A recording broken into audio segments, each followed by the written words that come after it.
മോളുടെ favourite ആക്ടറോ actress ആരാണ്? നസ്രിയ. നസ്രിയനാണോ ഇഷ്ടം? അപ്പൊ മോളുടെ ഫേവറേറ്റ് സിംഗർ ആരാ? ഏട്ടനോ? ഓക്കെ. ഏട്ടൻ നന്നായിട്ട് പാട്ട് പാടുക നമുക്ക് എല്ലാവർക്കും അറിയാം. പക്ഷെ എന്നാലും തന്നെ പുറത്ത് വേറെ ആരെങ്കിലും ഒക്കെ ഇഷ്ടമാണോ?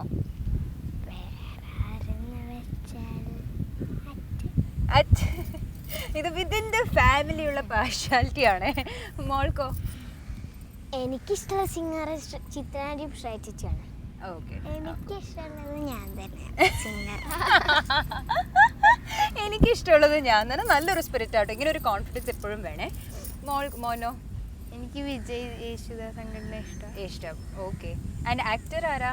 ആക്ടർ നിവിൻ പോളി. ആക്ട്രസോ? ആക്ട്രസ് അങ്ങനെയൊന്നുമില്ല. ആക്ട്രസ് അങ്ങനെയൊന്നും ഇല്ലല്ലേ? ഓക്കെ.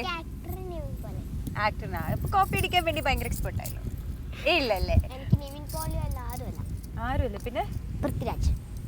ഓ എനിക്ക് ദുൽഖറിനെ ഇഷ്ടം. ഓക്കെ. ദുൽഖർ. അങ്ങനെ ഒരാളുണ്ടല്ലേ? ഓക്കെ. മോനോ? One Direction. ഓ ഇംഗ്ലീഷേ പിടിക്കൂ. വൺ ഡയറക്ഷൻ സീനാണോ? അപ്പോ മലയാളത്തിലോ? വിജയ് യേശുദാസങ്ങളുടെ മലയാളമൊക്കെ ഭയങ്കര ഇഷ്ടം. Okay okay fine. അപ്പോൾ ഓരോരുത്തർക്കും ഞാൻ ചെറിയൊരു ക്വിസ് ചോദിക്കാൻ പോവാണ്. നമ്മൾ എന്തിനാണ് ഓണം സെലിബ്രേറ്റ് ചെയ്യുന്നത്? അതായത് മാവേലി നമ്മളെ കാണാൻ വന്ന ദിവസമാണ് ഓണം. ശരി. മാവേലി എവിടെ നിന്നാണ് വരുന്നത്?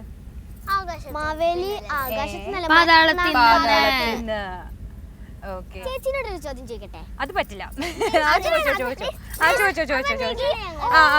ചോദിച്ചോ. മഹാബലിയുടെ കഥ ഒന്ന് ഞങ്ങൾക്ക് പറഞ്ഞുതരോ?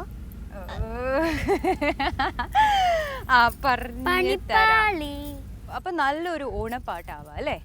1 2 3.